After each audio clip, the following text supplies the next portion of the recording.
We're making sourdough burger buns tonight to go with beef dip because we have leftover roast beef from the other night. I'm gonna half this recipe because we only need 4 buns for the 4 of us, and I don't like to create waste. So we have a half cup of milk and 2 tablespoons of butter. We're gonna microwave that to heat it up until the butter's melted and the milk is warm. We're gonna add a half cup sourdough starter, so 100 grams of starter, 1 tablespoon of sugar. I'm actually gonna half that just because I don't want a lot of sugar in our food. So I'm gonna do half tablespoon of sugar and half of an egg. So we're gonna beat, because we're doing half the recipe, we're gonna beat 1 egg and we're gonna put half of the egg into the stand mixer, and the other half we're gonna use for our wash. We're gonna be using our paddle attachment to mix the ingredients.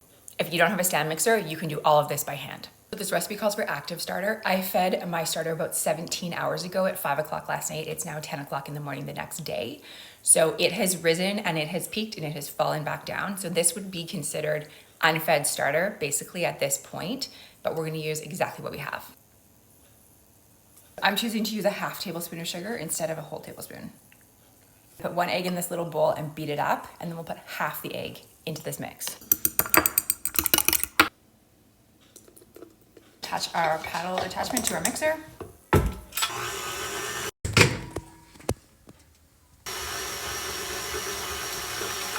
Next, we're gonna add 250 grams of flour. So we're gonna zero out our scale with our bowl on top of it. Okay, and then we're gonna add 250 grams of flour. You could also add 3/4 of a teaspoon of salt here, but we use salted butter, so we're not gonna add additional salt.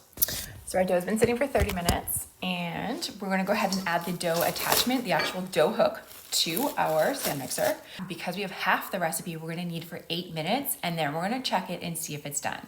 So this is what our dough looks like. We're gonna go ahead and put it on medium speed for 8 minutes. So we did 8 minutes of kneading. You can see how smooth this dough looks. It's not sticky anymore. It's very smooth. We're gonna get it off the dough hook and we're gonna pop it into this bowl here. We're gonna lightly oil this bowl. I have some avocado oil. I'm gonna spray just a tiny drop in here, and I'm gonna use this silicone brush just to spread out the oil around, just so that the dough doesn't end up sticking to the bowl. So we're gonna get all this dough off the hook.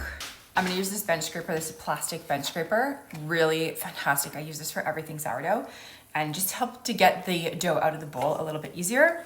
These are amazing. I have them linked on my Amazon store. A 3-pack is like $7. They're so cheap and so handy.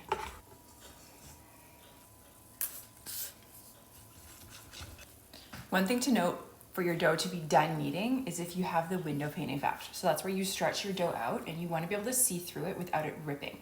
So it's going to look like a window. So I can see this is stretching. I can start to see through it, not right through it, but you want to be able to see light coming through it. So I don't know if you can tell, but I can tell through here, especially looking up at the lights, that's good. That dough is stretching really well. It is not tearing, and that means that it has been kneaded properly. It's done kneading. We're going to just kind of form it into a very rough shaped ball here and drop it into our very lightly oiled bowl. We're going to cover it and we're going to let it sit to rise. This is its first rise. It's going to rise for 4 to 6 hours, depending, or 3 to 6 hours, depending on the temperature in your home. My home's on the colder side. I'm going to let this sit for 4 hours and then have a check at it. So our dough's been sitting rising for just over 5 hours. You can see there's lots of bubbles around the bottom there, so it's ready to go. We're gonna turn it out on a lightly floured work surface, so clean, sanitized kitchen counter, and we're gonna cut it and shape it into 4 or 5 buns. We're stretching our dough out into a rough rectangular or square shape, and then we're gonna take our little bench cutter. I'm gonna use the flat edge, and we're gonna cut it into 2, and then cut it into 2 more from there. We're gonna do 4 buns with this dough. Then we're gonna take each piece of dough and we're gonna fold the corners in to make it into a circle. And then we're gonna flip it over so that the folded part is at the bottom. And we're gonna gently roll it and pull it towards us to tighten the dough into a ball. I'm gonna repeat these steps for each bun. So we'll end up with 4 balls of dough, 4 small balls of dough. Buns are ready to rise again. They need to rise for about another hour. So I've got a large Rubbermaid container here. I've just put a little bit light dusting of flour in here. I'm gonna pop the buns in here. We're gonna spray a tea towel so that it's damp, and we're gonna cover them with a damp tea towel. That way they won't dry out. Spray our tea towel, get it all damp. And then we're gonna drape that over our buns and we'll let them sit for 1 hour and then they'll be ready to bake. While we're waiting for our buns to do their second rise, we're gonna make au jus from scratch for our beef dip tonight because I don't have a pack of au jus and I'm not going to the store. 2 tablespoons of cornstarch, 1 packet of beef bouillon, ½ teaspoon dry parsley, a 1/4 teaspoon garlic powder, 1/4 teaspoon celery salt, 1/4 teaspoon black pepper. This is how we're rolling. We're just gonna eyeball that. 1 teaspoon onion powder. I don't have onion powder, I have onion flakes. So we're gonna stick them into my garlic crusher and hope for the best. That sounds promising. Actually did a better job than I was expecting. So hey, there we go. Mix that all together. And that's gonna be our au jus mix. Okay, we're gonna put our au jus mix into our saucepan. And then we need 3 cups of cold water going into the saucepan. We're gonna slowly add the 3 cups of cold water to our saucepan with our au jus mix, and we're gonna whisk it as we're doing. A medium saucepan is probably a better idea. This is pretty full.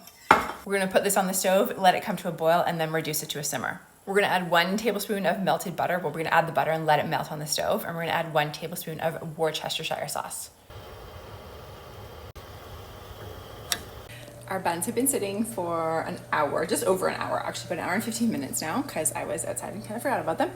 And so they are ready to be baked. Our oven is preheating to 375. Our au jus is done, and it is still warm.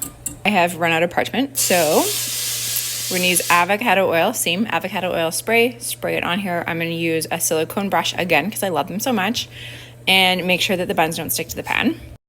So we're just gonna spread this around here and then we'll get the buns on here and they'll be all ready to go into the oven. Almost forgot about our egg wash. So this is the second half of the egg from earlier. So we're just going to lightly wash our rolls here before they go into the oven. It'll give them that glisten. These sourdough burger buns turned out perfect and I will make these again anytime we need burger buns. Our au jus turned out delicious as well and the whole meal was a hit.